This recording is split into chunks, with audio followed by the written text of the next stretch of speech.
Hey guys, so welcome back to the channel. It's your boy Badger. In today's video, I'm going to be giving you guys my updated 2024 Eisendrache high round strategy. Now, the original video I uploaded is very outdated. It was, I think, 2 years ago now when I uploaded it. Almost 3 probably now. Since that video came out, there was already a better strategy that I actually didn't know about until after that video released. And I also released a 60-second high round guide, but I finally wanted to make a more in-depth video about it. With that being said, let's get right into the strategy. So for our Gobblegums setup for classics, I'm going to be running In Plain Sight, Anywhere But Here, Alchemical, Ornamental Accomplishment, and Lucky Crit. I would also recommend having your HVK, your Shiva, your RK5, the M8A7, and the KRM all with fast mags on it. It's just going to help out a lot in the strategy since we are not using Speed Cola, and also it's nice to have those extra upgrades on your weapons. You can honestly choose to use the M8A7 or the HVK for this strategy, but personally I did prefer the HVK. It was also just helpful with insta-kills. Even though you're going to be using your bow, having an automatic weapon is just a lot easier to control in my opinion. Now, to set up the strategy, you can honestly play this however you want. There is just 2 doors that we need to absolutely 100% keep closed, and those are the doors from inside the church going outside and vice versa. You cannot open these doors. Also, do not open the barricade at the end because it will cause zombies to actually jump up and attack you from there. Just keep those closed. But what I like to do is stay in the spawn room until round 4 or 5 and just get my points up. But then when I head to the first dragon, I go ahead and look for the first shield part, which can be right on those boxes, right up against these boxes next to the stairs. I then turn on the landing pad, and your final location can be in the corner against the stairs at the top. Once that dragon has been fed, I make my way to power and buy the HVK, as well as turning on power and hitting the death ray pack-a-punch pieces. After that, I make my way down to the landing pad and turn that on, and then look for one of the next shield locations, which can be right next to the zombie in the chair, right against these boxes, and finally against these boxes outside of the church. I had already picked the shield part up in my game, so that's why it wasn't there at any of those locations. But then I go ahead and feed the second dragon. Once the second dragon has been fed, you should have enough points to go ahead and buy Jug, so that's what I normally do before feeding the third dragon. But once the third dragon is fed, I go ahead and pick up the bow, and we can start the lightning bow upgrade. First of all, go ahead and shoot this little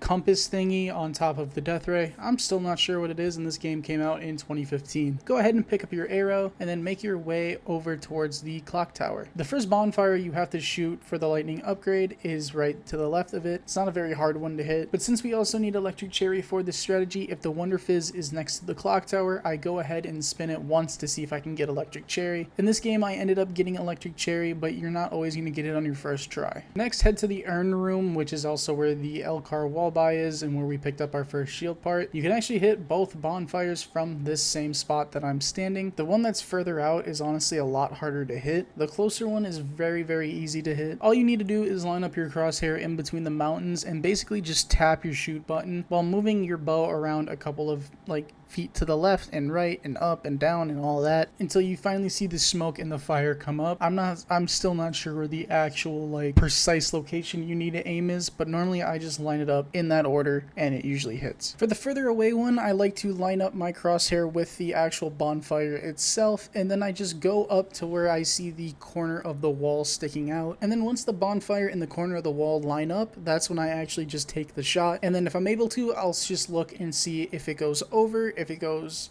under, and then I'll just adjust from that. Next, go ahead to the Undercroft and turn on all 4 of the gravity pads. While you're doing the Stormbow upgrade, you can actually grab all the shield parts too. First location is right next to where one of the pads on the wall are, and then as you continue going along and hitting these pads, you can find another one against the wall above the teleporter and to the right on the wall of Pack-a-Punch. Next, open up the teleporter room and teleport down to the rocket pad, and we are going to fill up the first urn. Now, the urns take about 5 zombie souls each, so you should have enough on each round to complete them, and all you have to do is just reshoot the bonfires that you originally shot with the electrified bow. Once you've shot the one down at the rocket pad, make your way over towards double tap. I like to grab double tap on my way, and then we're going to head up to the same room that we had just shot the bonfires at originally, and there's going to be another urn here for us to fill. The cool thing about this urn is we can actually do a 2-in-1 shot. So if we shoot the farther bonfire, it gives us enough time to actually fully charge up our bow again and charge it up again with the electric from the urn. And then we can take the Wonder Sphere and go ahead and shoot the 3rd and final bonfire. But honestly, at the end of the day, it's not really that big of a deal if you don't get this, because you still have to fill the 3rd and final urn. So if you don't want to do the 2-in-1, you can always just fill the 2nd urn, shoot the farther bonfire, come over to the clock tower, fill the 3rd and final urn, and then shoot the 3rd bonfire. But once you've gone ahead and shot your 3rd and final bonfire, go ahead to where we originally picked up the arrow, and you're gonna go ahead and interact on the ground. This is gonna cause that blue smoke on the ground to rise up, and while we're waiting for the reforged arrow to actually come down, we're gonna go ahead and turn on the death ray, because this is gonna give us the first Ragnarok piece. And by the time the death ray is done, you'll be able to pick up your reforged arrow, and then you have to take one of 2 jump pads to get the Ragnarok part. It only has 2 locations, and one of the 2 locations is actually the jump pad we just took from the double tap urn over to the clock tower, and the second location is from the courtyard all the way over towards that double tap urn. Those are the only 2 places it can spawn, so it's fairly easy to spot in the sky. Next, go down to the Undercroft and place your reforged arrow in the Stormbow basin, I think that's what it is. But once you've placed that, you'll actually get a max ammo, but then the arrow actually becomes a soul box, so we're going to go ahead and fill it up with zombie souls. Still not sure on how many zombies exactly, but eventually once you have enough souls, you'll hear an activation noise and you can go up to it and place your bow in there. But once your bow has been fully made, you now have a decision to make. Do you want to play a faster game and an easier way to take out panzers, or do you want to play it the safer route and go get quick revive in case you go down? But before we do any of that, I would recommend going down to the rocket pad and getting the Ragnarok piece from here, and also you'll get another Ragnarok piece from killing a panzer. So like in my gameplay, I'm on round 12, so I get the first panzer to spawn in while I'm down here at the rocket pad. So I'm able to get 2 Ragnarok pieces here pretty quickly. But if you don't know how to get the Ragnarok piece here, it's pretty simple. Wait till the rocket test is going on, activate the switch, and then run back into the teleporter room. Once you're inside the teleporter room, I recommend sitting by the teleporter, and as well as there's a console next to it which we need to activate once the rocket test is over. But once the rocket test has ended, go ahead and interact with this console and it will spawn your 3rd and final Ragnarok piece.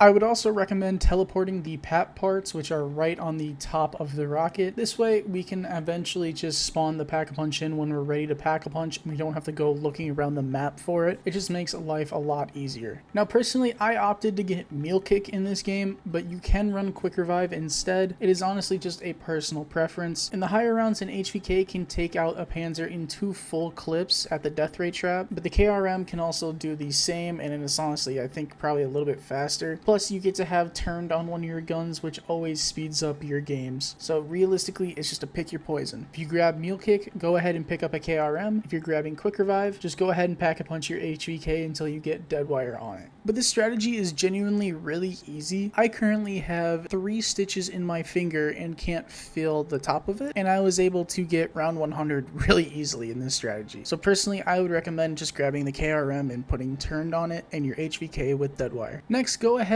and build the shield in the church. This is going to be really helpful since the shield is going to be right there. You don't have to run all the way down to the Undercroft to go get it. But where we are going to build in the Undercroft is the Ragnarok DG4s. You're only going to need to pick this up once, so it's not really that big of a deal where you build it. Once you have your lightning bow, your HVK with Dead Wire, and your KRM with turned, you are all ready for this high round setup. And this high round is honestly really easy, like I said before. Make your way up to the top of the church stairs, and you're going to want to stand behind the line at the top. So if you look at the stairs, there is a line on the ground. Standing behind this line will only make the zombies spawn close to you. It won't spawn them outside, and it's not going to spawn them really far under, like down towards the Undercroft area. So this is going to speed up your rounds a lot. So for the first 50 rounds, honestly, you're not really going to have too much trouble. The only trouble that's going to happen is obviously the Panzer, and if you are a dumbass like me and almost go down here because you activated the death trap too late, it's not going to be a fun time. However, with the death ray trap, the Panzer is very easy to take out. Just don't be an idiot. Activate it as soon as you see him come down. Normally what I like to do is just wait till I hear the siren, and once I hear the siren, I shoot a lightning bow shot at the ground. This way that I can actually like go through the zombies without getting caught on them, and then I just make a beeline straight for the death ray trap, wait for the Panzer to jump all the way across, and once he does, I can then go and activate the death ray and start shooting into him. Once you've actually killed him, make sure you stick around and wait for whatever drop he actually ends up dropping. It can be any drop, but he does drop max ammos pretty frequently, so I would recommend sticking around just to see if you do get that max ammo, as once you start getting into later rounds, max ammos are kind of annoying to try to get. I also want to mention at the end of every single round, you should be going and rotating your Gobblegums to try to get alchemical. There are different cycles to your Gobblegums, and making sure that you constantly have an alchemical ready fully charged is huge. If you don't know the best route to hit the Gobblegum, I'm going to show that for you right now. And once you're coming back from hitting your Gobblegum, I would also recommend activating the electric trap, as this will kill zombies coming in from outside in the courtyard. If you don't activate it, it's honestly not the end of the world, but I would recommend activating it, as it's going to save you a little bit of time and a little bit of ammo. Now, like I said earlier, the first 50 rounds for you are going to be really fast and very easy, but the strategy does start to get a little bit hectic when your Stormbow stops like stunning zombies that are going to be running up the stairs. But while your Stormbow is active, I would recommend shooting Deadwire into the window to your right, and then also activating your turned whenever you can, as this is going to help speed up the rounds a lot. Anytime you see a drop, I would recommend using your Ragnaroks to go get it. Like if you see a max ammo farther away, don't just try to use your AATs and Stormbow. Make sure your Ragnaroks are charged and go ahead and slam them on the ground. That way you can clear a path to actually get your drop. I also want to make a note of where I'm aiming right here to the right of the pole on the stairs. This is going to be the best spot for you to shoot your lightning bow, as if you shoot it too close to the window, or if you hit a zombie coming up the stairs, the bow will not do its job. I don't know why they nerfed it, I don't know how badly they nerfed it, but in this strategy the Stormbow sometimes does not work. I was told that shooting to the right of this pole and right above the railing is the best spot to shoot it, as this will actually